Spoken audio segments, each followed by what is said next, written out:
Është viti 2030 një vit I mundshëm që Shqipëria të jetë vend antar I Bashkimit Evropian dhe ky proces integrimi kushtëzohet nga reforma të caktuara siç është ajo për shembull kundër korrupsionit ndaj funksionarëve të lartë.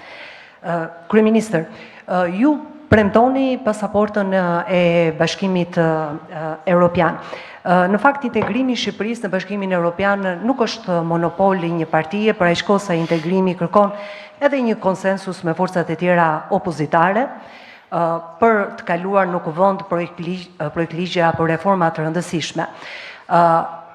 Si mendoni që pas 11 majit do të jetë e mundur ky konsensus politik, gjithnjë nëse mbetemi në të njëjtin rezultat që jemi tani, apo ndoshta 11 maj mund të prodhojë një tjetër rezultat zgjedhor? Thank you. So 2030 is 2030 a është pra një objektiv realist? Po, është në rast se ne të gjithë do të ndërmarrim hapat e duhura gjatë rrugës, pra Shqipëria me reformat e saj, po jo vetëm reformat që duhen miratuar, por edhe këto reformat të miratuara që duhet të vijnë në zbatim. Dhe këtu sundimi I ligjit është skajshmërisht I rëndësishëm, pasi sundimi I ligjit shtetit së drejtës është një nga bazamentet, themelet e Bashkimit Evropian, por është edhe themeli I begatisë së një vendi, sepse në rast se investuesit kanë besim tek sistemi juaj ligjor, atëherë ata kanë besim që të investojnë në ekonominë tuaj. Kështu që kjo pra është edhe në të mirën e Shqipërisë. Është realiste në rast se të gjithë bëjmë detyrat e shtëpisë. Faleminderit. Atëherë, spari ne kemi siç e përmendi dhe Kaja më parë, një plan të dakordsuar me Bashkimin Evropian për të mbyllur negociatat në 2027. Që do të thotë që në momentin që mbyllen negociatat, Komisioni I rekomandon vendeve anëtare antarësimin. Dhe pastaj çdo vend antar merr rekomandimin ja paraqet parlamentit përkatës dhe të gjithë parlamentet miratojnë antarësimin. Prandaj ajo që ne parashohim është një periudhë 2 vjeçare ratifikimesh për të qenë realist, që konkludon me 2030-ën në tryezën e Bashkimit Evropian. Kështu që plani është krejtësisht I qartë. Natyrisht që pjesa jonë është që të përmbyllim negociatat me sukses deri në fund të 2027-s.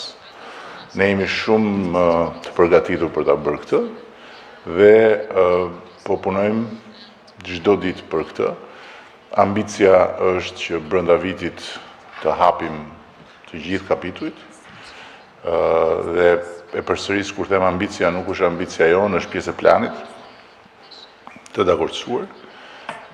Dhe në momentin që të gjitha këto bëhen realitet, nuk ka asnjë pengesë përderisa Bashkimi Evropian e ka hapur derën dhe për herë të parë mendoj unë që prej shumë vitesh kur dera u mbyll pas antarësimit fundit që ishte Kroacia, dera është hapur realisht dhe është konkrete hyrja në Bashkimin Evropian për interesat të përbashkëta, strategjike.